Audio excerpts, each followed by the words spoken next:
नमस्कार. सखी सह्याद्रीच्या आजच्या भागात मी रश्मी आंबेडकर आपल्या सगळ्यांचं मनापासून स्वागत करते. नवं पुस्तक आपल्या हातात आल्यानंतर त्याचा सुगंध सगळ्यात हवाहवासा वाटत असतो आणि त्या पुस्तकामध्ये नेमकं काय आहे ही वाचायची उत्सुकता सुद्धा तितकीच मोठी असते. आणि हे जेव्हा आपण शाळेत असतो तेव्हा हा उत्साह अधिक मोठा असतो. आता सुद्धा काही पोर्शन्स बदलले आहेत काही इयत्तांचे, तेव्हा जे नवीन पुस्तक जेव्हा हातात आलं असेल तेव्हा नेमकं आपण काय शिकणार आहोत याबद्दलचं प्रचंड औत्सुक्य सगळ्या विद्यार्थी मित्रमैत्रिणींच्या मनात असणार आहे. आता पुस्तक हातात आलंय, ते रुळलंय, पण हे पुस्तक किंवा हा अभ्यासक्रम का बदलला जातो, त्याच्यामागचं कारण काय आहे, किंवा नवा अभ्यासक्रम आल्यानंतर आपल्याला काय काय केलं पाहिजे, या सगळ्याबद्दल आजच्या कार्यक्रमात आपण बोलणार आहोत. आजचा आपला विषय काय आहे बघूया. आजच्या सखी सह्याद्रीचा आपला विषय आहे शिक्षण पद्धतीतील नवे आयाम. आणि या सगळ्या विषयी बदललेला पोर्शन, पेपर पॅटर्न, हा बदल का आहे, कशा पद्धतीने आपण तो स्वीकारायला हवा, या सगळ्याबद्दल सांगण्यासाठी आपल्याबरोबर आहेत डॉक्टर सुनील मगर सर. नमस्कार सर. कार्यक्रमात तुमचं मनापासून स्वागत करते. सर संचालक बालभारती आणि विद्या प्राधिकरण पुणे इथून ते खास मार्गदर्शन करण्यासाठी आले आहेत. तुमच्या मनात जर काही प्रश्न असतील या पुस्तकांविषयी, काही अडचणी वाटत असतील, काही शंका असतील, तर त्या सगळ्या आमच्यापर्यंत जरूर पोहोचवा. त्यासाठी आपले दूरध्वनी क्रमांक आहेत 24908050, 24988050, 022 एसटीडी कोड आहे. जी मंडळी मुंबईच्या बाहेरून कार्यक्रमात सहभागी होणार आहेत त्यांच्यासाठी, आणि मोबाईलच्या माध्यमातून जे बोलणार आहेत त्यांच्यासाठी. आपण जेव्हा फोन करतो तेव्हा काही गोष्टींची काळजी आपण नेहमीच घेत असतो. आजचा जो आपला विषय आहे त्या अनुषंगाने जर प्रश्न विचारलेत तर अधिकाधिक माहिती आपल्यापर्यंत पोहोचणार आहे. मोबाईलच्या माध्यमातून जर बोलणार असाल तर अशा ठिकाणी जाऊन आपण बोलणार आहोत जिथे नेटवर्क उत्तम असेल, जेणेकरून आपला आवाज कट होणार नाही. आणि हो, फोन कराल तेव्हा टीव्हीचा आवाज शक्यतो बंद ठेवण्याचा प्रयत्न करा, म्हणजे आपल्या आवाजामध्ये सलगता येईल आणि प्रश्न नेमका इथपर्यंत पोहोचेल. थोड्या गोष्टी आहेत, छोट्याशा गोष्टी आहेत, त्याची काळजी घेतल्यानंतर आपला सहभाग सुद्धा तितकाच महत्त्वाचा असतो आपल्या प्रत्येकच विषयांमध्ये. पुन्हा एकदा सर आपलं मनापासून स्वागत करते.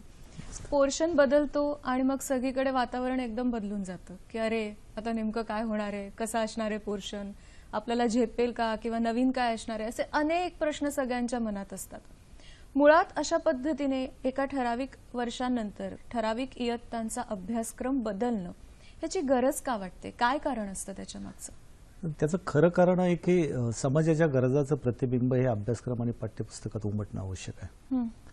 काळाप्रमाणे जर आम्ही बदलत नाही गेलो तर आम्ही आउटडेटेड होऊ शकतो.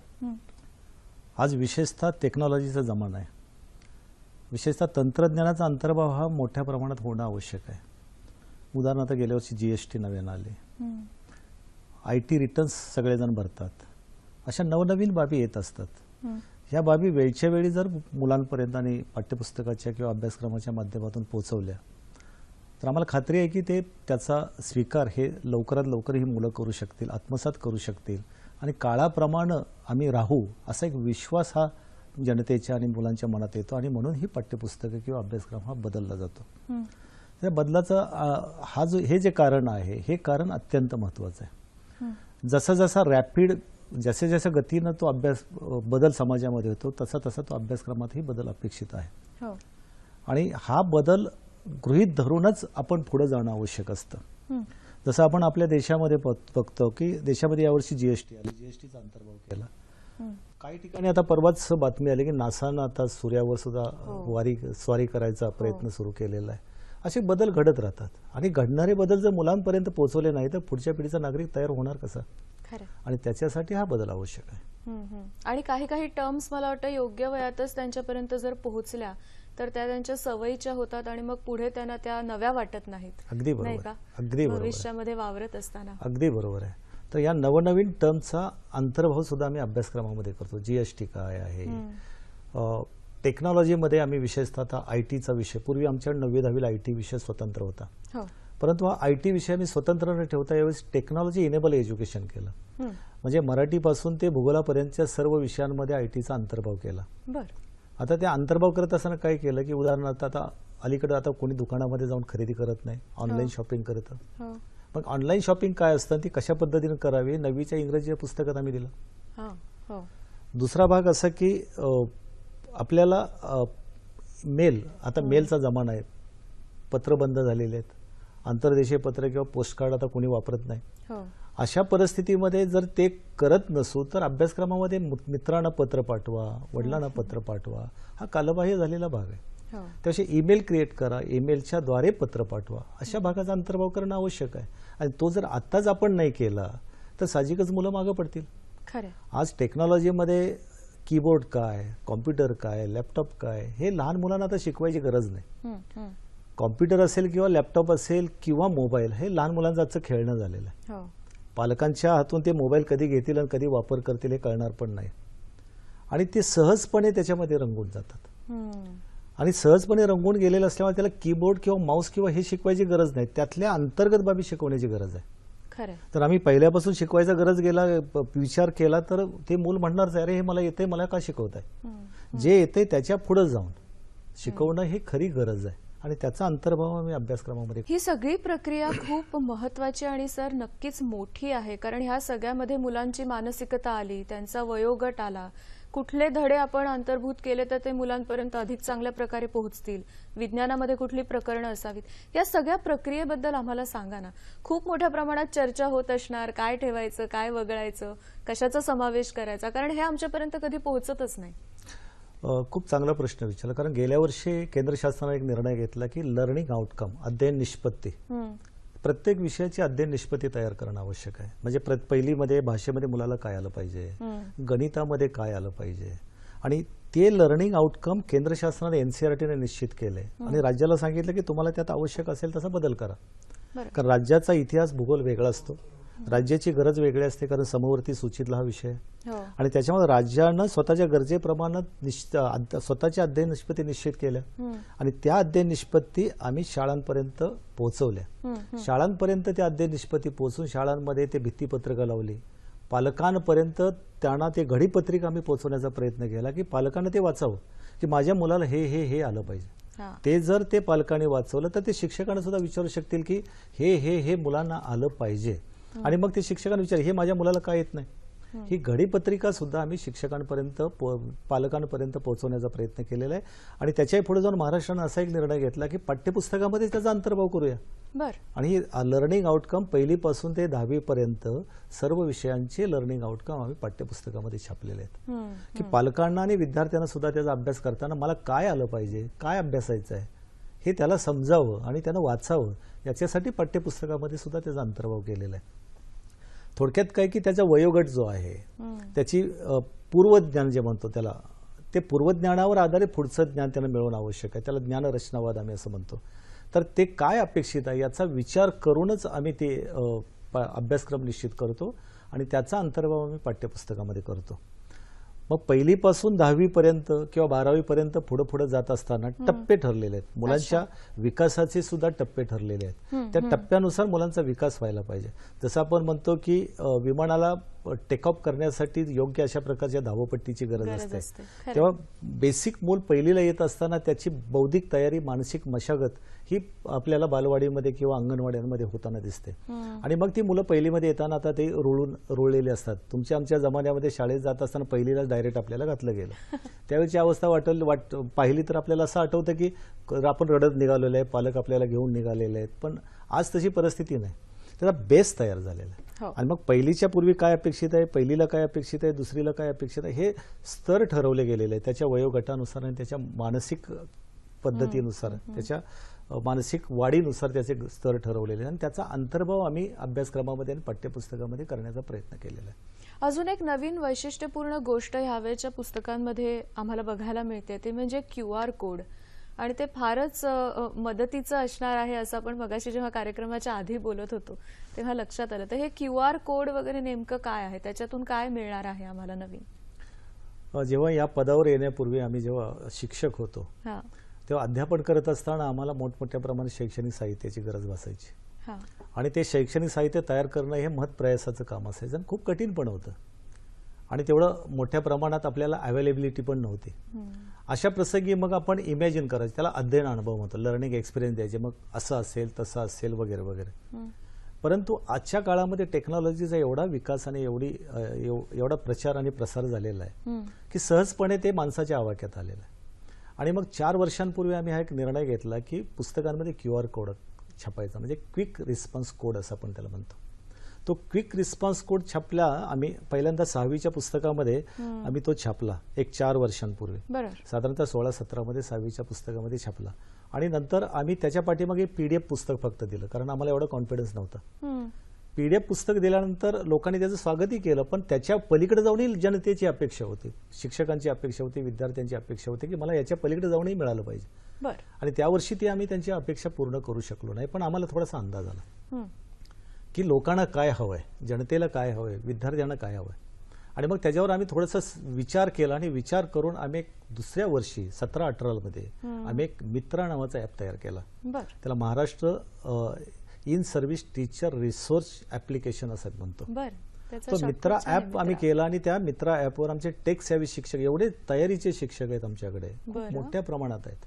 आणि या शिक्षकांनी शैक्षणिक साहित्यावर, धड्यावर आधारित, पाठावर आधारित, कवितांवर आधारित किंवा गणिताच्या समीकरणांवर आधारित वेगवेगळ्या प्रकारचे व्हिडिओज बनवले, ॲनिमेशन फिल्म्स बनवले आणि त्या मित्रा ॲपवर आम्ही टाकल्या. शिक्षकांनी तो मित्रा ॲप डाउनलोड केला आणि त्या मित्रा ॲप डाउनलोड करून त्याचा वापर अध्यापनामध्ये केला. विद्यार्थ्यांनी त्याचा वापर अध्ययनामध्ये केला, पालकांनीही त्याचा वापर अध्ययनामध्ये केला. हेतू हा की अध्यापन हे सुकर व्हायचं असेल आणि विद्यार्थ्यांचं अध्ययनही सुकर व्हायचं असेल, त्याला मदतीला स्टँड बाय म्हणून ह्या मित्रा ॲप मधल्या व्हिडिओचा आणि वेगवेगळ्या या इंटरॅक्टिव्ह साधनांचा वापर होत गेला आणि त्यामुळे अध्यापन सुकर झालं. हे आमचा हा मित्रा ॲप एवढा पॉप्युलर झाला की केंद्र शासनाने लगेच आमच्याशी चर्चा केली आणि ते म्हणले की जर महाराष्ट्रापुरते न करता आपण संपूर्ण देशासाठी प्लॅटफॉर्म हा तयार करू, म्हणून दीक्षा नावाचा प्लॅटफॉर्म करायचं MHRDने निश्चित केलं. दीक्षामध्ये digital infrastructure on knowledge sharing हा एक नवीन प्रयोग केंद्र शासनाने यावर्षी केला. आणि त्याने असं सांगितलं की महाराष्ट्राने याच्यामध्ये योगदान द्यावं. म्हणजे ठीक आहे, काय हरकत नाही, मित्रा फक्त महाराष्ट्रापुरता न राहता दीक्षावर आपण जाऊया. आणि मग दीक्षा हा ॲप केंद्र शासनाने तयार केला आणि आम्ही त्याच्यामध्ये मित्रा मर्ज केला. आणि यावर्षी, गेल्या वर्षी आम्ही 7वी आणि 9वीच्या पाठ्यपुस्तकामध्ये QR कोड दिला, काही व्हिडिओज दिले आणि मित्रा ॲपचाही वापर केला. यावर्षी आम्हाला आमचा कॉन्फिडन्स वाढल्यानंतर 1ली ते 10वीच्या सर्व माध्यमांची 8 माध्यम आहे आणि सर्व पाठ्यपुस्तक, प्रत्येक पाठ्यपुस्तकाच्या प्रत्येक पाठाला एक QR कोड दिला. आणि तो QR कोड देत असताना मोठं टास्क आहे आणि हे टास्क असताना त्याच्या पाठीमागं मोठमोठ्या शैक्षणिक साहित्य टाकणं गरजेचं होतं. आम्ही सुरुवातीला सूचना दिली की जूनच्या आत आम्ही काही साहित्य टाकणार नाही, कारण साहित्य तयार करणं, त्याचं व्हेरिफिकेशन करणं खूप वेळ लागतो आणि हे आमच्या शिक्षकांनी केलंय. आणि वैशिष्ट्य म्हणजे याच्यासाठी आम्ही काही पैसा खर्च केलेला नाही, हे वैशिष्ट्य आहे. आमच्या ह्या शिक्षकांनी केलं आणि पहिल्या 3 महिन्याचं इंटरॅक्टिव्ह साहित्य आम्ही या दीक्षा ॲपच्या बॅकएंडला टाकलं आणि आता त्याचा वापर आमचे शिक्षक अध्यापनामध्ये वापर करू लागलेत, विद्यार्थी त्याचा वापर करू लागलेत, पालक त्याचा वापर करू लागलेत. आणि त्याचं उद्घाटन माननीय मंत्री महोदय आमचे विनोद तावडे साहेबांच्या हस्ते आम्ही 2 तारखेला पुण्यामध्ये केलं आणि संपूर्ण जगासाठी हा खजिना आम्ही आता खुला केलेला आहे. आणि टप्प्याटप्प्यानं आम्ही पुढचे व्हिडिओज किंवा तयार करून आम्ही ते टाकण्याचा प्रयत्न करतोय. आपलं राज्य म्हणजे अभिमानानं सांगतोय मी, मला त्याचा अभिमान पण आहे, कारण त्याच्यात आम्ही आमच्या लोकांनी खूप काम केलेलं आहे की आपलं एकमेव राज्य आहे की 1ली ते 10वीचे सर्व विषय सर्व माध्यमांच्या प्रत्येक पाठ्यपुस्तकाला पाठाला एक QR कोड दिलाय. बाकीच्या राज्यामध्ये तामिळनाडू आहे, राजस्थान आहे, आंध्र आहे, यांनी 1-2 विषयांसाठीच आणि इयत्तांसाठीच ते काम केलेलं आहे, पण त्यांनी प्रयत्न सुरू केलेले आहेत. तर हा एक प्रयोग विद्यार्थ्यांना अध्ययन करण्यासाठी खूप मदतशीर ठरताना दिसतोय. आणि मला खात्री आहे, माझ्या पालकांनाही विनंती आहे, शिक्षकांनाही विनंती आहे, या QR कोडचा निश्चितच वापर करा. QR कोडसाठी तुम्ही डाउनलोड करू शकता QR कोड, किंवा तिथं तुम्ही पुस्तकात गेल्यानंतर तुम्ही दीक्षा ॲप ही डाउनलोड करू शकता. दीक्षा ॲपमधूनही QR कोडचा स्कॅन करून त्याचाही वापर मोठ्या प्रमाणात करू शकता. अगदी. आपण एक पहिला फोन घेऊया आपल्या कार्यक्रमातला. गोरखनाथ बोलतात आपल्याशी, गोरखनाथ टिकेकर, सोलापूरहून. नमस्कार. हॅलो. हॅलो. प्रश्न विचारा सर. ओके. तुमचा आवाज येतोय, प्रश्न विचारा. बोला. हॅलो. नमस्कार मॅडम. नमस्कार, बोला. नमस्कार सर. नमस्कार. तर माझा असा प्रश्न आहे की हॅलो. बोला सर, सलग प्रश्न विचारा, तुमचा आवाज येतोय आमच्यापर्यंत, बोला. सर, मी गोरखनाथ टिकेकर, करमाळा, सोलापूर इथून बोलतोय. बोला. तर माझा असा प्रश्न आहे की 2006 साली ज्यावेळेस 10वी आणि 12वीचे अभ्यासक्रम असे डीप मध्ये होते, तर आता ते असं अभ्यासक्रम का बरं बदललेत आता 2006चे आणि 2010चे आता अभ्यासक्रम खूपच बदलले आहे. बरं, तुमच्या या प्रश्नाचं सर नक्की उत्तर देतील. आता खरं तर सुरुवातच आपण तिथून केली होती की अभ्यासक्रमामध्ये बदल आपण का घडवून आणतो, पण तरी सुद्धा अगदी थोडक्यात सर पुन्हा तुम्हाला सांगतील की हे बदल का घडवले जातात. 8वी 10वी पोर्शन बदलले, त्याबद्दल सुद्धा आपले प्रश्न विचारतात प्रेक्षक. एक प्रश्न आला होता गोरखनाथ यांचा की आत्ता बदलल्यासारखा वाटतो खरं तर पोर्शन, पण त्याला सुद्धा 10 वर्ष होऊन गेलेली असतात. तर हा बदल करण्यामागचं कारण तुम्ही मगाचपासून सांगताय, पण तरी पण पुन्हा आम्हाला एक सांगा. पुन्हा आता त्याचं पुनरावृत्ती करतो की एक पहिलं माझं वाक्य होतं की समाजाच्या गरजाचं प्रतिबिंब हे अभ्यासक्रम आणि पाठ्यपुस्तकामध्ये उमटतं. काळाप्रमाणे आम्ही बदललो नाही तर आम्ही आउटडेटेड होत जाऊ. हे 2 वाक्य मी बोललेलो होतो. आणि 10 वर्षामध्ये नंतर किंवा 5 वर्षानंतर हा बदल अपेक्षितच आहे. जर आम्ही बदललो नाही तर काळ आम्हाला क्षमा करणार नाही. जगाच्या स्पर्धेमध्ये आम्ही खूप आणि आमचं राज्य आणि आमचा देश खूप मागे पडेल. त्यामुळे बदलणं हे गरजेचं आहे. उदाहरणार्थ मी जीएसटीचा अंतर्भाव केला, विचार केला, बोलण्यात माझ्या आलं, जीएसटीचा विचार केला, टेक्नॉलॉजीचा विचार केला, QR कोडचा आपण विचार केला. आता टीकेकरांचं त्यांचं वय काय मला माहित नाही, पण ज्यावेळेस आता माझ्या वयाचं ज्यावेळेस आम्ही होतो त्यावेळेपासून आतापर्यंतच्या प्रश्नपत्रिकांचं स्वरूप जर पाहिलं म्हणजे गेल्या वर्षीपर्यंत, तर पूर्णपणे हे ज्ञानावर आधारित प्रश्नपत्रिका, पुस्तकावर आधारलेलं ते सगळं आपल्याला उत्तरं लिहायची, पाठांतर आणि ज्ञानावर आधारित प्रश्न होते. म्हणजे उदाहरणार्थ पहिला प्रश्न पाहिला तर 5 मोकळ्या जागा भरा, ब जोड्या लावा आणि क एका वाक्यात उत्तरे द्या. ही 15 मार्क होते आणि 20 मार्क आपण त्यांना तोंडीसाठी दिले होते. आता आपल्या वेळेस काय होतं की आमच्या वेळेस प्रत्येक विषयामध्ये आयसोलेटेड स्वतंत्रपणे पास व्हावं लागायचं. तर ही मुलं नापास होत होती म्हणून आपण निर्णय घेतला की सायन्स आणि गणित कंबाईन पासिंग करा, 105 मार्क्स मिळाले की ते पास होतील. तरी मुलं नापास होती आणि म्हणून आपण पुन्हा लँग्वेज तिने एकत्र केल्या, भाषा तिने एकत्र केल्या, त्याच्यामध्ये 105 गुण मिळाले की ती मुलं पास होत होती. म्हणजे किमान प्रत्येक विषयामध्ये 25-25 गुण मिळण्याची अट पण आम्ही काढून टाकली. इतकं लिबरल झाल्यानंतरही मुलं नापास होत आहेत म्हणून आपण केलं की 20 मार्क तोंडीची ठेवले. मग तोंडीची गुण ठेवून तोंडीचे मार्क्स ठेवले आणि मग शिक्षक आमचा देत असताना मार्क देत असताना 18, 19 किंवा 20, शक्यतो 20च, 20च्या 20 मार्क दिले. आणि मी आता प्रश्नपत्रिकेचं स्वरूप सांगितलं, याच्यामध्ये 15 पैकी जरी त्याला 10 मार्क मिळाले, 5 मार्क्स ग्रेडचे किंवा दुसऱ्या कुठल्या तरी प्रश्नाला त्याला 5 मार्क्स मिळून 35 मार्क मिळून पास होतोय. बरोबर. अशा परिस्थितीमध्ये घोकंपट्टीवर आधारित जर आमचं ज्ञान असेल आणि तो विद्यार्थी पुढे जगाच्या बाजारामध्ये पडणार असेल तर तो विद्यार्थी जीवनामध्ये यशस्वी कितपत होऊ शकतो? तो नाही होणार. जर हा विचार आम्ही नाही केला तर आम्हाला जग माफ करणार, काळ माफ करणार नाही. आणि त्याप्रमाणे आम्ही आमच्यामध्ये बदल करणं आवश्यक आहे. यावर्षी 10वीचा रिझल्ट लागला. 10वीच्या रिझल्टमध्ये 125 विद्यार्थी, 125 विद्यार्थ्यांनी 100 पैकी 100 गुण मिळवले. अभिनंदन त्यांचं, त्यांच्या पालकांचंही अभिनंदन, शिक्षकांचंही अभिनंदन. त्याचा आम्हाला निश्चितच अभिमान आहे. परंतु अशी दरवर्षी मुलं बाहेर पडतात, मग ही बाहेर पडणारी मुलं जीवनामध्ये कितपत यशस्वी होतात? कारण ज्ञानावर आधारित घोकंपट्टीवर आधारित मिळालेले मार्क हा तो फुगवट आहे, बरोबर, सूज आहे, ती कमी करणं गरजेचं आहे. याचं उदाहरण मी सांगतो. मी थोडंसं हे आपल्या पालकांना आणि शिक्षकांना ही बाब नजरेस आणणं गरजेचं आहे. कारण गेल्या वर्षी नॅशनल अचिव्हमेंट सर्व्हे झाला, केंद्र शासनानं निवडक शाळांमध्ये घेतलं हा सर्व्हे. महाराष्ट्रातल्या भरपूर शाळा होत्या त्याच्यामध्ये हा सर्व्हे घेतल्यानंतर 10वीमध्ये हा सर्व्हे झाला. तिसरी, 5वी, 8वी आणि 10वीमध्ये झाला. आणि त्या सर्व्हेचा रिझल्ट आता माझ्या समोर आहे. तो रिझल्ट जर बघितला तर 10वीमध्ये 33% मुलं फक्त पास झालेत. म्हणजे महाराष्ट्रामधलं असं चित्र. एका बाजूला आमच्या बोर्डाचा निकाल लागतो आणि बोर्डाच्या निकालामध्ये आमची मुलं 95% पेक्षा जास्त मार्क्स मिळवतात, 100% पेक्षा जास्त मार्क्स मिळवतात. किंवा राज्याचा निकाल 95% दरम्यान लागतो. आता त्यात कौतुकाची बाब पण नाही राहिलेली. आणि मग असं असेल तर तीच परीक्षा, तोच विषय, प्रश्नपत्रिकाचं स्वरूप वेगळं, प्रश्नाचं स्वरूप वेगळं असं असेल तर त्याचा 33% जर निकाल लागत असेल तर कुठंतरी ही जी सूज आहे, जवळजवळ 60% डिफरन्स पडला. हा कशामुळे पडला?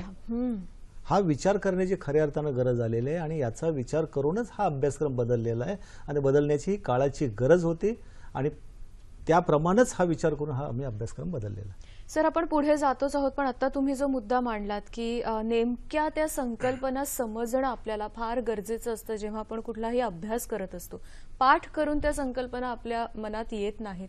याचबद्दल आपण आता आपल्या आणखीन एक मार्गदर्शक आहेत, आपल्याशी फोनवरून ते जोडले जात आहेत, त्यांच्याशी बोलणार आहोत. आपल्याबरोबर गजानन वाघमारे सर आहेत, शिक्षण विस्तार अधिकारी आणि विषय सहाय्यक, परभणी. इथून ते आपल्याशी बोलत आहेत. नमस्कार सर. हॅलो, नमस्कार सर. तुमच्या टीव्हीचा आवाज जरा प्लीज तुम्ही जर कमी केलात ना तर सलग तुमचा आवाज इथपर्यंत येईल. नमस्कार सर. नमस्कार मॅडम. तुमचं कार्यक्रमात गजानन स्वागत वाघमारे करते. बोलतोय सर. DICPD परभणी येथे विशेष सहाय्यक म्हणून काम करतो आणि विस्तार अधिकारी पण आहे जिल्हा परिषद परभणीला. बोला. सर, आताच एका शिक्षण परिषदेमध्ये होतो मी. QR कोड ही संकल्पना अगदी सगळ्यांनी स्वीकारली आहे, पण मागच्या आठवड्यामध्ये जी अध्ययन निश्चिती DICPD परभणीने मुद्दाम 5वी ते 8वीच्या विद्यार्थ्यांसाठी माध्यमिक शाळांमध्ये केली. तर त्या भेटीच्या वेळेस असं काही शिक्षकांकडनं लक्षात आलं सर की हे बदललेलं अभ्यासक्रमाचं जे प्रशिक्षण त्यांना मिळालं ते फारसं त्यांना पुरेसं वाटत नाहीये, किंवा त्यांची सर्व्हिस ज्यांची 20 वर्ष झाली, 22 वर्ष झाली, तर ते सहज ऍक्सेप्ट होत नाही. आणि म्हणून जे नवीन आव्हान CBSEच्या तुलनेचा अभ्यासक्रम आपण देतोय तर ते त्यांना पोहोचवणं अडचणीचं वाटतंय सर. 2-3 लोकांनी अगदी व्यक्त केलं की यासाठी अधिक काय सपोर्ट मिळू शकेल. गुड. चांगला प्रश्न तुम्ही विचारलात आणि त्याची गरज पण आहे. म्हणून आम्ही आता आपल्या SCRT मार्फत, विद्या प्राधिकरणामार्फत आपण एक निर्णय घेतलेला आहे की सर्व माध्यमिक शिक्षकांचं उद्बोधन आपण घेणार आहोत. प्रत्येक विषयाचं प्रत्येक एक दिवस प्रत्येक जिल्ह्यामध्ये आपण उद्बोधन वर्ग अरेंज करतोय आणि त्याच्यासाठीचं मॉड्यूल SCRTच्या स्तरावर करायचं काम आता सुरू आहे. उद्देश हा आहे की बदललेल्या संकल्पना आमच्या शिक्षकांपर्यंत खऱ्या अर्थानं पोहोचल्या पाहिजेत, पालकांपर्यंत पोहोचल्या पाहिजेत आणि तरच त्या मुलांपर्यंत खऱ्या अर्थानं पोहोचतील. मुलं ही काळाच्या पुढे आहेत, आपल्या पुढे आहेत. आपल्या काळात ह्या टेक्नॉलॉजी आणि इतर बाबी नव्हत्या, परंतु आम्हाला सुद्धा तो बदल करून घेणं गरजेचं आहे. आम्ही जर तो बदल करून घेतला नाही तर मुलांपर्यंत आम्ही खऱ्या अर्थानं पोहोचू शकणार नाहीये. आणि म्हणून ते ट्रेनिंग आम्ही पुनश्च एक वेळ अरेंज करतोय. प्रत्येक जिल्ह्यामध्ये हे ट्रेनिंग होणार आहे. मुख्याध्यापकाचं स्वतंत्र एक दिवस होईल, मराठीच्या शिक्षकांचं स्वतंत्र होईल, असं प्रत्येक विषयाचं ट्रेनिंग आम्ही स्वतंत्रपणे अरेंज करतोय. आणि निश्चित बदल काय आहे, मूल्यमापन काय आहे, QR कोड काय आहे, कशा पद्धतीने वापर करायचा, या सगळ्या बाबीचं मार्गदर्शन तज्ज्ञांमार्फत केलं जाणार आहे. वाघमारे सर, मला तुम्हाला असं विचारायचं आहे की आजच्या चर्चेमध्ये वेगवेगळ्या संकल्पना ह्या वेळेला मुलांपर्यंत पोहोचवण्याचं काम केलं या अभ्यासक्रमाने. तर ह्या संकल्पना आणखीन चांगल्या पद्धतीने मुलांमध्ये झिरपाव्यात किंवा त्यांच्या मनात अगदी त्या नेमक्या बसाव्यात, याच्यासाठी आपण आणखीन काय काय करू शकतो असं तुम्हाला वाटतं मुलांमध्ये ही जागरूकता होण्यासाठी? हा, नवीन अभ्यासक्रमामध्ये संकल्पना बेस आहे, परंतु ज्या पद्धतीनं आतापर्यंत शिक्षकांनी काम केलंय तो बेस पकडून या संकल्पना तिथपर्यंत पोहोचत नाहीयेत. काय होतं मग त्यासाठी बाहेर सुद्धा असं व्हायला की कन्सेप्ट क्लासेस येत आहेत, फाउंडेशन येते. अगदी काही बोर्ड असे पाहिले, पोलीस भरती फाउंडेशन, क्लर्क भरती फाउंडेशन, मिलिटरी भरती फाउंडेशन. तर हे वेगळं जर करावं लागत असेल तर मग लोकांचा कल तिकडे वाढतो आणि इथं जे दिलं जात आहे ऍक्च्युअली शाळेतून तर त्याकडे थोडंसं दुय्यम दर्जानं पाहायला चाललंय, लक्ष देत नाहीयेत. तर त्यासाठी त्या संकल्पना पोहोचवण्यासाठी त्या बेसनं जावं लागेल. जसं की CBSEचं आपण 5th सर्कल पाहिलं तर ते सहज स्पष्ट आहे, मुलं करू शकतात. यासाठी शिक्षकांना अधिक तयार करावं लागेल असं वाटतं. सर, उद्देश असा आहे की पाठ्यपुस्तकं तुम्ही जर वाघमारेजी वाचली असतील, पाहिली असतील यावर्षी 10वीची किंवा 8वीची, तर अगदी सहजपणे मुलगा सुद्धा कोणत्याही शिक्षकाच्या अध्यापनाशिवाय किंवा मार्गदर्शनाशिवाय सुद्धा सहजपणे पुढे जाऊ शकतो. कारण आपण स्वयं अध्ययनावर जास्त भर दिलेला आहे. फक्त एक उदाहरण सांगतो की 9वीच्या पाठ्यपुस्तकामध्ये सायन्समध्ये 2 फोटो दिलेत. एक असा परिसर दिलेला आहे आणि त्या परिसरामध्ये कचरा पडलेला आहे आणि दुसऱ्या परिसरात फोटोमध्ये दिलेला आहे कचरा नसलेला तोच फोटो तिथे दिलेला आहे. आणि या 2 फोटोंविषयी तुमचं काय मत आहे, तुम्हाला काय वाटतं, असा प्रश्न सहजपणे विचारलेला आहे. आता त्या फोटोकडे पाहिल्यानंतर मुलाच्या मनामध्ये आपोआप विचार सुरू होतात की कचरा नसलेलं ठिकाण चांगलं की कचरा असलेलं ठिकाण चांगलं, मग कचरा कोणत्या प्रकारचा आहे, कचऱ्याचं वर्गीकरण करू शकतो का, मग त्यात प्लॅस्टिक आहे का, घन कचरा आहे का, वगैरे वगैरे असे प्रश्न वेगवेगळ्या प्रकारचे विचार करू शकतात. विद्यार्थी विचार करू शकतात आणि मग विद्यार्थ्यांच्या मध्ये ही भावना वाढीस लावणं गरजेचं आहे आणि शिक्षकांमध्ये ही भावना वाढीस लावणं गरजेचं आहे. म्हणून पूर्वी आम्ही घोकंपट्टीवर विचार करत होतो, भर देत होतो. आज घोकंपट्टीवर भर देण्याची गरज नाही. ज्ञानाकडून आकलनाकडे आम्ही असं म्हणतो, प्रश्नपत्रिकेकडून कृतीपत्रिकेकडे आम्ही आता म्हणतो. प्रश्नपत्रिका राहिलेली नाही, कृतीपत्रिका झालेली आहे. पाठांतराकडून अभिव्यक्तीकडे म्हणतो आम्ही, ज्ञानाकडून आकलनाकडे म्हणतो आणि आशयाच्या आकलनाकडून त्या विषयाच्या समृद्धीकडे, अशा पद्धतीची पाठ्यपुस्तकाची रचना आपण केलेली आहे. ही जर रचना विद्यार्थ्यांना समजते, शिक्षकाने समजण्याची गरज आहे, पण आजपर्यंतची आपली मानसिकता असे मला कुणीतरी येऊन प्रशिक्षण देणं खरंच गरजेचं आहे. असेल तर देऊ आपण, आणखी 4 वेळा सुद्धा देऊ, परंतु शिक्षकाने सुद्धा ही संकल्पना स्वतःहून अभ्यास करून आत्मसात करून घेतली पाहिजे. आणि म्हणून वाघमारेजी किंवा आमचे इतर डायसीपीडीचे जे विषय सहाय्यक आहेत त्यांचं कामच ते आहे, शैक्षणिक परिसरांमधून हा संदेश समाजापर्यंत, शिक्षकांपर्यंत नेणं आणि शिक्षकांची मानसिकता बदलायला प्रयत्न करणं. आमच्या प्राथमिक शिक्षकांची मानसिकता चांगल्या प्रकारे बदललेली आहे, त्याच्याबद्दल मला पूर्ण विश्वास आहे आणि अभिमान पण आहे. आता माध्यमिक शिक्षकांची ही मानसिकता आम्ही निश्चितपणाने दूर करू, बदलू आणि नजीकच्या काळामध्ये या वर्षामध्ये हे शिक्षक तयार करून आत्मविश्वासानं संपूर्ण विषयाला सामोरं जातील, आमच्या विद्यार्थ्यांना तयार करतील असा मला पूर्ण विश्वास आहे. मगाचा माझा मुद्दा जो होता, आपण वाघमारे सरांना आणखीन एक प्रश्न विचारूया, त्यांचं एक मत जाणून घेऊया आणि मग आपण आपल्या चर्चेला पुढे तसंच आपण कंटिन्यू करू शकतो. मला सर तुम्हाला असं विचारायचं आहे वाघमारे सर, की हे जे सगळे बदल केलेले आहेत, नवीन नवीन संकल्पना आणलेल्या आहेत, त्याचा मागचा जो उद्देश आहे की मुलांना खरं खरं ज्ञान आणि ते आपल्याला भविष्यामध्ये कसं उपयोगात आणता येईल अशा पद्धतीचं ज्ञान देणं, हा जो उद्देश आहे मुख्य, त्याच्यामुळे मुलांचं भविष्य अधिक सुकर होणार आहे, अशा या बाबतीत तुम्हाला काय वाटतं? आणि मग आपण ही चर्चा इथेच थांबवूया. काय वाटतं?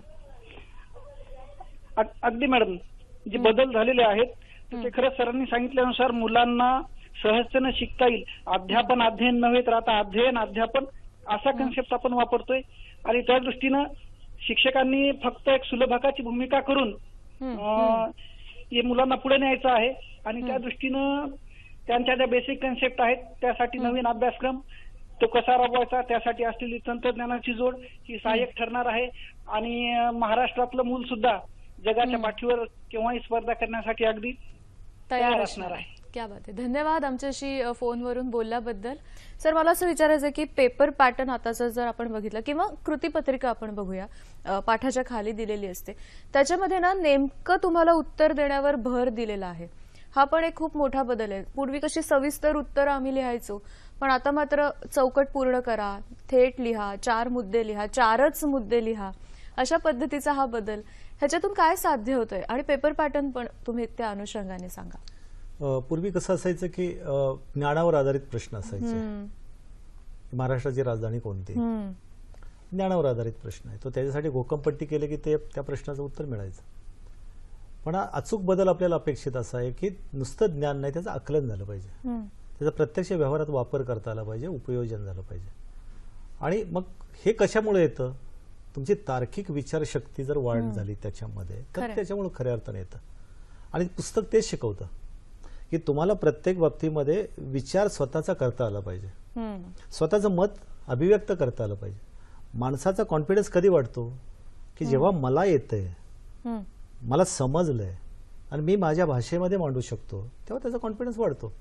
आणि हाच कॉन्फिडन्सच आम्हाला या पाठ्यपुस्तकातून अपेक्षित आहे. मग त्या विषयाचं ज्ञान त्याला मिळतं आणि मग जे मुद्दे आम्हाला अपेक्षित आहेत कृतीपत्रिकेच्या माध्यमातून त्याला अचूक शब्दामध्ये मांडा, तेच अपेक्षित आहे. आणि हा बदल आम्ही जाणीवपूर्वक केलेला आहे, कारण हा नागरिक उद्या भारताचा नागरिक आहे, स्वतःच्या पायावर उभा राहणार आहे, देशाच्या प्रगतीसाठी तो हातभार लावणार आहे, कुटुंबाच्या प्रगतीसाठी हातभार लावणार आहे. मग अशी वाघमारे सरांनी सांगितलं की वेगवेगळ्या अकॅडमीज वगैरे, काही गरज नाही राहिलेली. आता स्वतःहून मूल अभिव्यक्त होतंय, स्वतःहून शिकतंय, स्वतःहून त्याला शिकण्याची संधी मिळते, स्वतःहून विचार करण्याची संधी मिळते आणि मग त्याच्या विचारांना चालना मिळते आणि विचारांना चालना मिळाल्यामुळे ते स्वतःच्या प्रगतीनं पुढे जाणार आहे. पण ह्या सगळ्यामध्ये सर कोचिंग क्लासेस असतात किंवा इतरही स्टडी मटेरियल जे मुलांना मिळतं त्याच्यामध्ये तुम्हाला तयार उत्तरं दिलेली असतात. तर ह्याच्यामध्ये स्वमत हा जो एक खूप महत्वाचा भाग आहे ह्या वेळेच्या पेपर पॅटर्नमध्ये, की तुम्हाला तुमचं मत लिहायचं आहे. तर या सगळ्यामध्ये तुम्ही त्या कोचिंग क्लासेस किंवा या स्टडी मटेरियल या सगळ्याबद्दल काय सांगाल आपल्या पालकांना, विद्यार्थ्यांना, की त्याच्यावर अवलंबून राहायची खरंच गरज आता आहे का? काय सांगाल?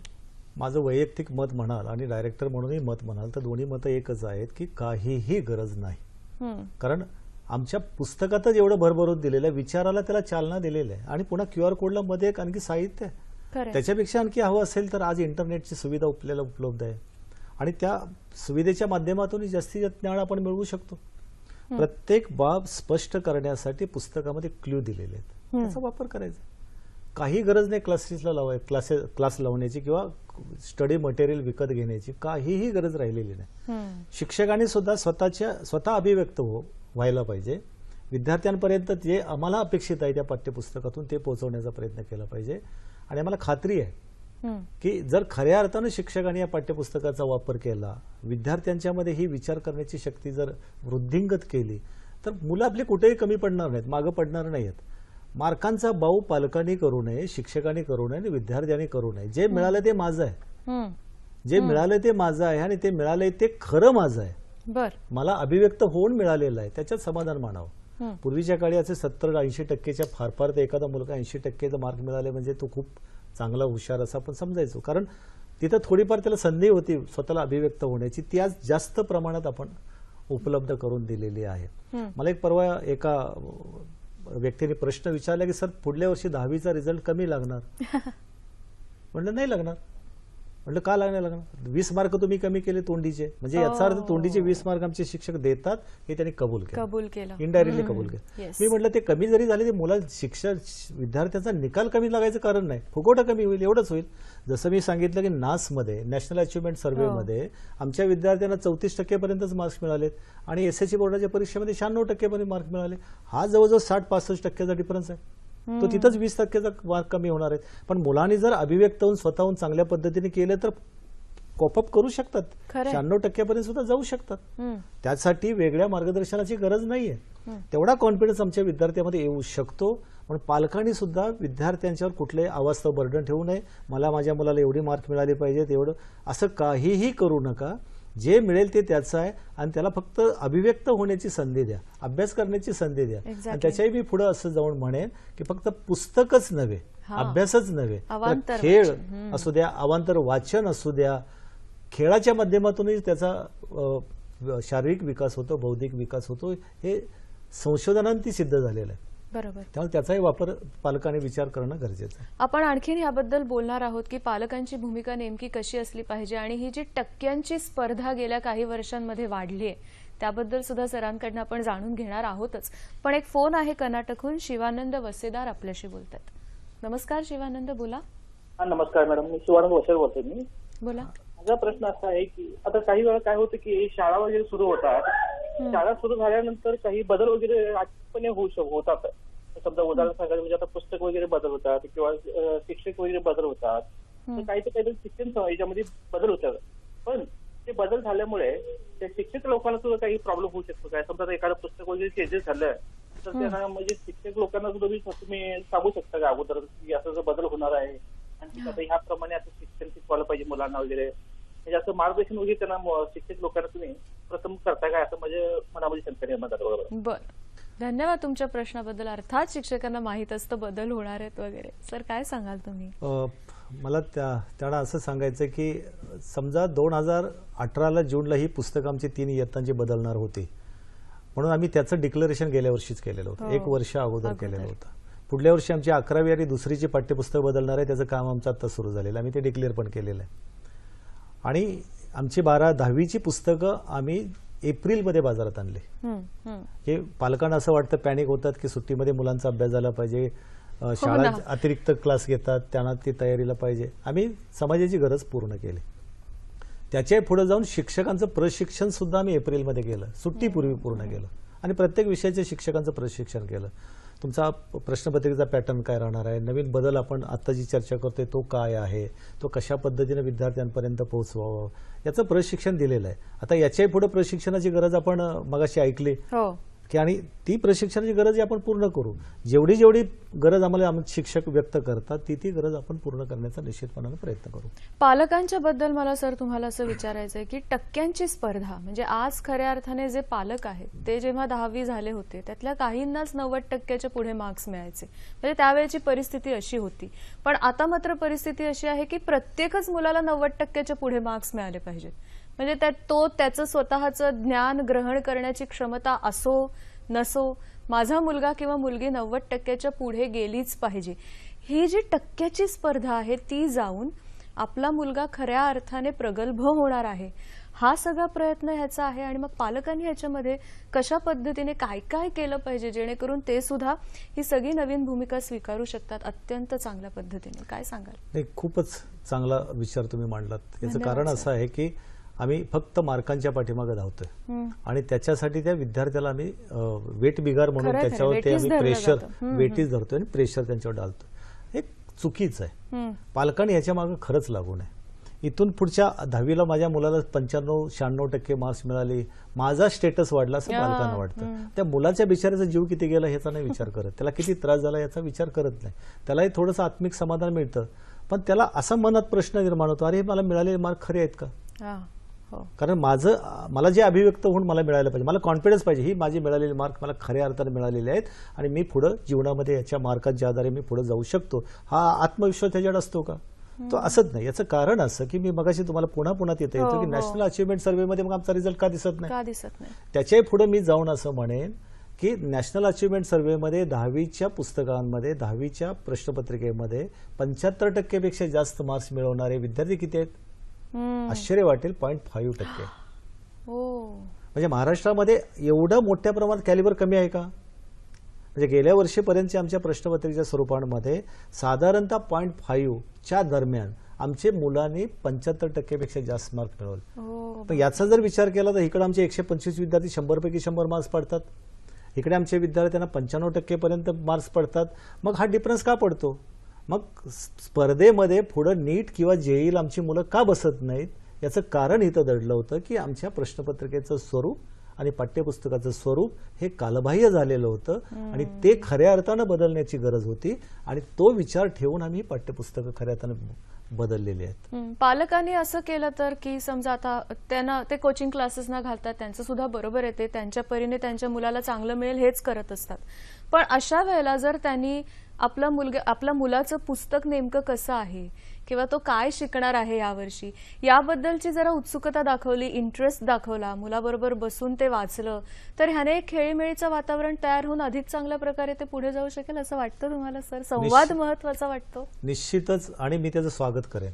मी स्वागत या अर्थानं करेन की पालकांनी स्वतः पुस्तक वाचल्यानंतर तेच शिक्षक होतील. पण शिक्षक झालं म्हणून मुलांवर प्रेशर करू नये, हा पण तितकाच महत्वाचा भाग आहे. कारण मुलांनी सुद्धा वाचलं तर त्याला स्वतःहून समजेल की अरे आपण करावं का, हे करू नये. मग अशी मी एक तुम्हाला उदाहरण सांगितलं. आता नवीन पाठ्यपुस्तकामध्ये आम्ही अंतर्भाव काय केला की आम्ही ऑर्गन डोनेशन हा एक पाठ केला. आता तुम्ही जाहिरात मगाशी पाहिलीत की कर्करोग, तंबाखूचे दुष्परिणाम वगैरे अशा भागांचा सुद्धा अंतर्भाव केलेला आहे. आजच्या सुद्धा एक पेपरमध्ये मी बातमी वाचली की एका ब्रेन डेड झालेल्या व्यक्तीला 6 जणांना जीवदान दिलं, त्याला ते अवयवाचं दान केलं. जवळजवळ आजपर्यंत 29 लोकांनी हे ब्रेन डेड झालेल्या लोकांचं अवयव दान केलेलं. हा बदल घडतोय, त्याचा अंतर्भाव आम्ही पाठ्यपुस्तकामध्ये केलेला आहे आणि समाजाने ते ऍक्सेप्ट केलेलं आहे. बरोबर आहे. पाठ्यपुस्तकांचं कौतुक केलं म्हणून मी म्हणत नाही, पण ती गरज आहे आणि गरज म्हणून या बाबीचा अंतर्भाव मी अभ्यासक्रमामध्ये केलेला आहे. माझं पालकांना एवढीच विनंती आहे की 10वीची परीक्षा आहे किंवा कुठलीही परीक्षा बाऊ करू नका. मुलांच्या आत्मविश्वास जागृत करा. त्याला विचारा, हे तुला जमलं का, हे समजलं, मला सांग ना याच्यात काय वाटतंय तुला, तुम्ही विचारा. मग तुम्हाला समजेल आपला मुलगा कुठं आहे. त्याला तिथं अभिव्यक्त होण्याची संधी द्या आणि त्याचा मित्र बना. प्रेशराईज करू नका, मित्र बना. आणि माझी कळकळीची विनंती आहे की क्लासेसला घालण्यापेक्षा तुम्हीच त्यांचे मार्गदर्शक व्हा ना. आवश्यकता वाटली तर तुम्हीच मार्गदर्शक व्हा. म्हणजे तिथं खऱ्या अर्थानं मूल कुठं आपलं आहे ते समजेल आणि आपल्याला पुढे कसं त्याला न्यायचं हे समजेल. आपण पण सोडून बघायला काय हरकत आहे ती कृतीपत्रिका, की मला जमतंय का बघूया, तू लिहून दाखव. खूप इंटरेस्टिंग होईल अशा पद्धतीने जर आपण अभ्यास केला तर. पुढला फोन घेऊया. सुधीर नगरे बोलतात आपल्याशी औरंगाबादहून. नमस्कार सुधीरजी, बोला. नमस्कार, बोला. मला एक विचारायचं होतं की शासनाने जे सेमी पॅटर्न लागू केलं तर याच्यामध्ये बोलण्याची भाषा मराठी आहे, शिकवण्याची भाषा इंग्रजी आहे. हम्म. तर याच्याद्वारे जे शिक्षकाला सुद्धा शिकवता येत नाही शाळेमध्ये, हम्म. तर ते पुढे भविष्य काय होणार? कारण प्रत्येक वर्षी जी पिढी ऍडमिशन घेते सेमीला हम्म. ती बेकार होऊन बाहेरच निघते ना. बर, आपण या विषयावर एका शिक्षकांना जर विद्यार्थी जर 50 असेल. आपला बोला, मुद्दा बोला, लक्षात बोला. आला सर. आपल्याला जो सर फोन होता औरंगाबादहून नगरे सरांचा, सेमी इंग्लिश बद्दल त्यांनी सांगितलं की बाकी वेळेला भाषा सगळी मराठी असते शिकण्याची शिकवण्याची, आणि फक्त हे 2 विषय इंग्लिशमध्ये असतात. बोलण्याची भाषा मराठी, शिकण्याची इंग्लिश, सगळी गडबड होऊन जाते. काय सांगाल त्याच्याबद्दल? माझं असं म्हणणं आहे की प्रत्यक्षात सेमी इंग्रजी घ्या असं शासनानं कुठेही कंपल्सरी केलेलं नाही. शाळेनं आणि गावानं ठरवलं आणि पालकांची इच्छा असेल तर सेमी इंग्रजी घेण्यासंदर्भातला शासन निर्णय शासनानं केलेला आहे. त्याचं कुठलंही कंपल्शन त्या पालकांवर नाहीये. सेमी इंग्रजीमध्ये अशी अपेक्षा आहे की त्या शिक्षकाला ते स्वतःचं इंग्रजीचं ज्ञान असणं आवश्यक आहे. नसेल तर त्याने घेऊ नये, शाळेनं तो निवडू नये आणि पालकांनी त्याला घालू नये. आणि त्याच्यासाठी आम्ही शिक्षक कमी पडतात म्हणून आम्ही एक यावर्षी निर्णय घेतला की शिक्षकाला तो इंग्रजी शब्द काय आहे हा समजावा आणि त्याचा मराठी शब्द काय हा समजावा. म्हणून आम्ही पुढच्या इयत्तांना 5वी पासूनच्या पुढच्या इयत्तांसाठी त्या पाठ्यपुस्तकामध्ये म्हणजे विज्ञान आणि गणिताच्या पाठ्यपुस्तकामध्ये इंग्रजी बरोबर मराठी शब्द सुद्धा दिला. ही नवीन बदल आम्ही यावर्षी केलेला आहे पाठ्यपुस्तकामध्ये. ते शिक्षकालाही शिकवणं इझी व्हावं. परंतु सेमी इंग्रजीमुळं मुलांचा तोटा होतो हे जरी मान्य असलं तरी पालकांनी जागरूक राहणं गरजेचं आहे. आता तर विशेषतः उलटा प्रचार आणि प्रवाह सुरू झालेला आहे की इंग्रजी माध्यमाकडून मराठी माध्यमाकडे येणाऱ्या विद्यार्थ्यांचं प्रमाण ग्रामीण भागात खूप मोठ्या प्रमाणात वाढलेलं आहे. आणि हे एक फॅड होतं थोडंसं. कारण इंग्रजीचं स्वतःचं ज्ञान नसेल तर आपण उसनं ज्ञान आणून ते विषय शिकणं हे थोडंसं अडचणीचं होतं आणि कॉन्फिडन्स विद्यार्थ्यांमध्ये येत नाही. आणि घरी पालक मराठीतून बोलत असेल तर मुलं विचारही मराठीतूनच करणार. आणि जो माणूस ज्या मातृभाषेतून विचार करतो त्याच मातृभाषेतून तो खऱ्या अर्थाने शिकू शकतो. शिक्षणाचा विचार हा अशा पद्धतीने येतो आणि म्हणून हा ट्रेंड आता बदलत चाललेला आहे. पालकांना माझी विनंती आहे की आपल्याला जर कॉन्फिडन्स असेल, शाळेला कॉन्फिडन्स असेल तरच सेमी इंग्रजीचा आग्रह धरा, अन्यथा सेमी इंग्रजीचा विचार करू नका. सर, आपली चर्चा आता शेवटच्या टप्प्याकडे येत असताना हा प्रश्न विचारणं सुद्धा खूप महत्त्वाचा वाटतो. जेव्हा आपण पुस्तकांबद्दल बोलतोय, अभ्यासक्रमाबद्दल बोलतो आहोत, बऱ्याच मोठ्या प्रमाणात चर्चा सगळीकडे होतात जेव्हा या पुस्तकांमध्ये काही चुका आढळतात, प्रिंटिंग मिस्टेक्स आढळतात आणि मग गदारोळ होतो अक्षरशः. तर त्याबद्दल तुम्ही काय सांगाल? पुस्तकं तयार करणारी माणसं ही माणसंच असतात. शिक्षक असले, तज्ज्ञ असले तरी माणसंच असतात.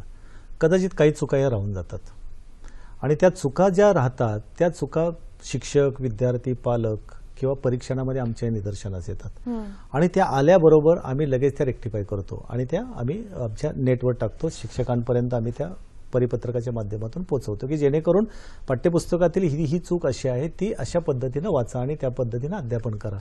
हा एक आमचा प्रयत्न राहतो. परंतु शक्यतो जास्तीत जास्त निर्दोष पुस्तकं व्हावीत हा आमचा प्रयत्न असतो, पण त्या चुका काही राहू शकतात आणि रुटीनची बाब आहे. परंतु पुढच्या आवृत्तीमध्ये पुढच्या वर्षी जेव्हा नवीन पाठ्यपुस्तक छापलं जातं तेव्हा त्याचं आम्ही पुनरीक्षण करतो आणि त्याच्यामध्ये जेवढ्या चुका आहेत त्या सगळ्या रेक्टिफाय करून नवीन पाठ्यपुस्तक आम्ही पुढच्या वर्षामध्ये आणतो. त्यामुळं चुका ह्या राहणार नाहीत याची पूर्णपणे आम्ही दक्षता घेतो आणि राहिल्या तर त्या रेक्टिफाय करून मुलांपर्यंत पोहोचवण्याचा आम्ही प्रयत्न करतो. आपल्याकडे आता सर शेवटची एक 4-4.5 मिनिटं आहेत. तर ह्या सगळ्या या मिनिटांमध्ये मला तुम्हाला असं विचारायचं आहे की बदललेला अभ्यासक्रम, बदललेली पुस्तकं याचा आपल्या मुलांच्या थेट भविष्याशी आपण कशी काय सांगड घालू शकतो आहोत? कारण यावेळच्या पुस्तकामध्ये तुम्ही भविष्यामध्ये चांगले व्यवसाय करू शकणारे व्हाल किंवा प्रोफेशनल व्हाल याचा सुद्धा खूप चांगला विचार केला गेलाय. कारण तुम्हाला जाहिराती लिहिणं आहे, बातम्या तयार करा, अशा पद्धतीचं लिखाण आहे. तर या सगळ्याचा दूरगामी परिणाम आपल्याला काय जाणवतो? पूर्णपणे आम्ही भविष्याचा विचार मुलांच्या केलेला आहे. त्याला वेगवेगळ्या क्षेत्रामध्ये जायचं असेल, करिअर करायचं असेल तर तशा पद्धतीची पार्श्वभूमी त्याची तयार व्हावी याचा विचार पाठ्यपुस्तकांमधून निश्चितपणे केलेला आहे. CBSE ICSEच्या लेवलला जसा अभ्यासक्रमाचा विचार करतात, पाठ्यपुस्तकांचा विचार करतात की मागच्या विषयाचं आणि मागच्या वर्गाचं ज्ञानाचे सुद्धा त्याची उजळणी व्हावी. या नवीन कृतीपत्रिकांमध्ये आम्ही 9वीच्या 20% भाग हा त्याच्यामध्ये अंतर्भाव केलेला आहे. म्हणजे फक्त 10वीच्याच पाठ्यपुस्तकावर आहे मागचं विसरावं अशी अपेक्षा नाही. त्यामुळे तो एक विचार केलेला आहे. आणि तुमच्या प्रश्नाचं मी दुसऱ्या अर्थानं उत्तर देईन की 10वीपर्यंत सर्व विषय कंपल्सरी असतात. हो. त्यामुळे कोणत्याही विषयाचा बेस हा तिथं त्याचा पक्का व्हावा. उदाहरणार्थ गणित असेल, सायन्स असेल, कारण जी मुलं आर्टला जातात, कॉमर्सला जातात, ती 10वीनंतर सायन्स आणि गणित सोडून देतात. हो. त्यामुळे त्या विद्यार्थ्याचा पाया पक्का व्हावा आणि भविष्यामध्ये त्याला कुठेही गणितात किंवा सायन्समध्ये अडचणी येऊ नये इतकं किमान बेसिक ज्ञान त्याला मिळावं, हो. याचा विचार आम्ही पाठ्यपुस्तकांमधून केलेला आहे की जेणेकरून त्याला पुढं कुठल्याही बेस त्याचा तयार झाला. मी म्हटलं की रणवे तयार झाला पाहिजे. तो रणवे आता या 10वीच्या पाठ्यपुस्तकातून 10वीपर्यंतच्या पाठ्यपुस्तकातून तयार होईल याचा पूर्ण विचार हा आम्ही केलेला आहे. आणि याच्याच पुढचा सोपान म्हणजे पायरी आपण म्हणतो ती 11वी आणि 12वीची आहे. पुढल्या वर्षी आम्ही 11वीलाही अशाच पद्धतीनं पुढे जाण्याचा प्रयत्न करणार आहोत की जेणेकरून आमची मुलं मागं नीटला आणि जेईला मागं पडतात. हा जो महाराष्ट्रावर सातत्यानं जे आपल्याला बोलणं ऐकावं लागतं त्याच्यामध्ये पडणार नाहीत, कमी पडणार नाहीत एवढा आत्मविश्वास विद्यार्थ्यांच्यात येईल अशा पद्धतीची पाठ्यपुस्तकं, अशा पद्धतीच्या कृतीपत्रिका करण्याचा आमचा प्रयत्न राहील. आम्हाला एकच आशा आहे की पूर्णपणे शैक्षणिक बाबतीमध्ये महाराष्ट्राची खऱ्या अर्थानं प्रगती करायची असेल तर दुसरं कोणी नाही करू शकत, आपली आपणच करायला पाहिजे. आणि तो प्रयत्न शासनानं या पाठ्यपुस्तकाच्या माध्यमातून केलेला आहे. माझी पालकांना, विद्यार्थ्यांना आणि शिक्षकांना एक नम्र विनंती आहे ही पाठ्यपुस्तक हे माध्यम आहेत, त्याच्यावर क्ल्यू देण्याचं काम तुम्हाला करतात. याच्या पलीकडे ज्ञान भरपूर अगाध स्वरूपाचं ज्ञान आहे. हे ज्ञान तुम्ही इंटरनेट आणि इतर माध्यमातून मिळवण्याचा प्रयत्न करा. विद्यार्थ्यांच्यावर बोजा लादू नका. विद्यार्थ्यांना स्वमतानं त्याचा आकलन प्रत्येक माध्यमात, प्रत्येक पाठाचं करू दे आणि त्यांना पुढे जाण्याचा प्रयत्न करू द्या. म्हणून तुम्ही सर्वांनी यावर्षी चांगल्या पद्धतीनं पाठ्यपुस्तक अभ्यासा, चांगल्या पद्धतीनं परीक्षेला सामोरं जा आणि चांगलं यश, उज्ज्वल यश संपादन करा असा मलाही विश्वास आहे. तुम्हाला मी मनापासून शुभेच्छा देतो. क्या बात आहे. खूपच सकारात्मक अशा दृष्टिकोनातून सरांनी ही सगळी माहिती आपल्याला दिली. कसा वाटला आजचा कार्यक्रम आणि इतरही आपले कार्यक्रम तुम्हाला कसे वाटतात आम्हाला जरूर सांगा. आपल्या प्रतिक्रिया आमच्यापर्यंत पोहोचवण्याची काही माध्यमं आहेत त्याचा तुम्ही निश्चित उपयोग करू शकता. www.facebook.com/सखी सह्याद्री इथे तुमची मतं नोंदवा. sakhisahyadrady@gmail.com हा आपला ईमेल आयडी आहे, तिथे मेल करून तुमच्या प्रतिक्रिया पोहोचवा. www.youtube.com/सखी सह्याद्री युट्यूबवर आपले कार्यक्रम तुम्ही बघू शकता आणि तिथे कमेंट्स बॉक्समध्ये जाऊन तुमच्या प्रतिक्रिया नोंदवू शकता. आणि ट्विटर हँडल आहे @ddसह्याद्री. आज रात्री पुन्हा हा कार्यक्रम तुम्ही बघू शकणार आहातच. दुसऱ्या दिवशी सुद्धा त्याचं पुन्हा प्रक्षेपण होत असतं, त्यामुळे निश्चित ते कार्यक्रम बघाच, पण युट्यूबच्या माध्यमातून सुद्धा आमच्याशी जोडले जा. खूप सुंदर पद्धतीने सरांनी आपल्याला ह्या सगळ्याबद्दलचं मार्गदर्शन केलं. आता मात्र कार्यक्रमात इथेच थांबायची वेळ झाली. सर, तुम्ही इथे आलात आणि आम्हाला इतक्या छान गोष्टी सांगितल्यात आणि अभ्यासक्रमाला अत्यंत सकारात्मक दृष्टिकोनातून आपण कसं सामोरं जायचं आणि स्वातंत्र्य हे त्या वयापासूनच आपल्याला कसं मिळवता येऊ शकतं विचारांचं, अशा पद्धतीने हा अभ्यासक्रम आहे. याचं खूप छान मार्गदर्शन केलं. तुमचे मनापासून आभार मानते सर. नमस्कार. आणि आपल्या प्रेक्षकांनी सुद्धा सहभाग घेतला त्यांचेही मनापासून आभार. नव्या विषयासह नव्या कार्यक्रमात पुन्हा भेटूया. तोपर्यंत नमस्कार.